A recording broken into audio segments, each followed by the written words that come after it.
दोस्तों एक और बड़ी खबर निकलकर सामने आ रही है, वो ये है कि हमारे देश के लड़कों का सबसे पसंदीदा खेल पबजी पूरी तरह से बैन हो चुका है। उससे पहले 118 चाइनीज ऐप इंडिया में बैन हुआ। आखिर ऐसे में ये सब क्यों हुआ, किस कानून के तहत हुआ और सरकार को ऐसा करने की क्या मंशा है? तो दोस्तों ये सब आपको पता चलने वाला है, क्योंकि दोस्तों असली कारण सुनकर आप चाहे पबजी के जितने भी बड़े फैन क्यों ना हो, दोबारा खेलने की बात नहीं करेंगे और इन सभी चीज़ों के बारे में हम आपको बताएंगे।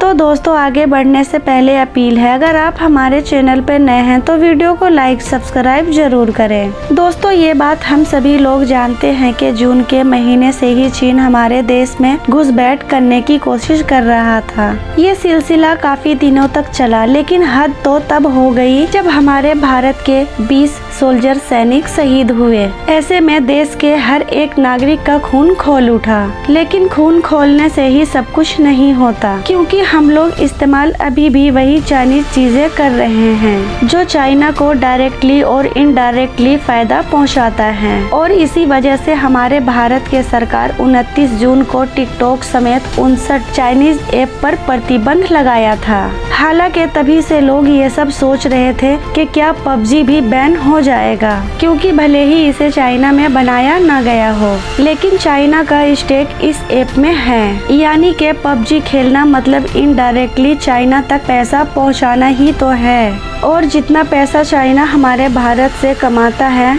उस पैसे को हमारे भारत के खिलाफ ही लगाता है। इसी वजह से सरहद पर लगातार जंग छिड़ जाती है, क्योंकि जाहिर सी बात है चाइना जितना ज्यादा मजबूत होगा उतना ही ज्यादा कोशिश करेगा वो कैसे भी करके भारत में कब्जा कर ले, जैसे कि उसने पहले भी करने की कोशिश की थी। और इन्हीं सब चीजों को देखते हुए सरकार ने टिकटॉक के नाच गाने से लेकर शहरी तक की चीजें शेयर करने वाली तामझाम को पूरी तरह से बैन कर दिया। लेकिन जाहिर सी बात है, जब टिकटॉक ही चलाने वाले लड़के लड़कियों की हाइप पबजी खेलने वाले लोगों पर लग गई, वो तो ये होना ही था। हालांकि इन सभी चीजों के बीच 27 जुलाई को भी 47 चाइनीज ऐप बैन किया गया था। हालांकि ये कुछ खास ऐप नहीं था, क्योंकि जो 59 ऐप 29 जून को बैन किया गया था, उन्हीं के क्लोन यानी के देश में उन्हीं जैसे ऐप मार्केट में आ गए थे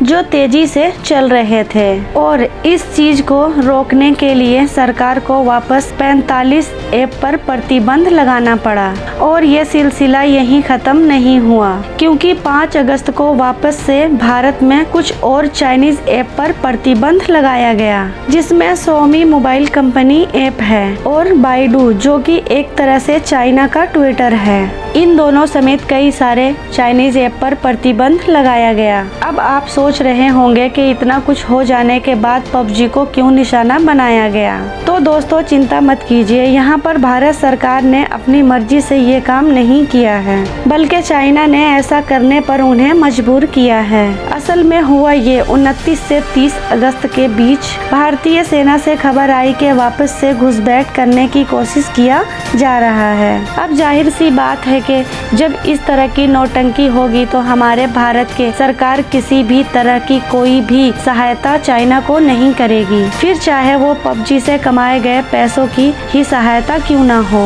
और इसी वजह से आज आप इस इंसिडेंट के 3 दिनों के अंदर भारत सरकार का एक्शन देख सकते हैं। तो दोस्तों हम विदा लेते हैं आपसे, फिर मिलते हैं अगली वीडियो में।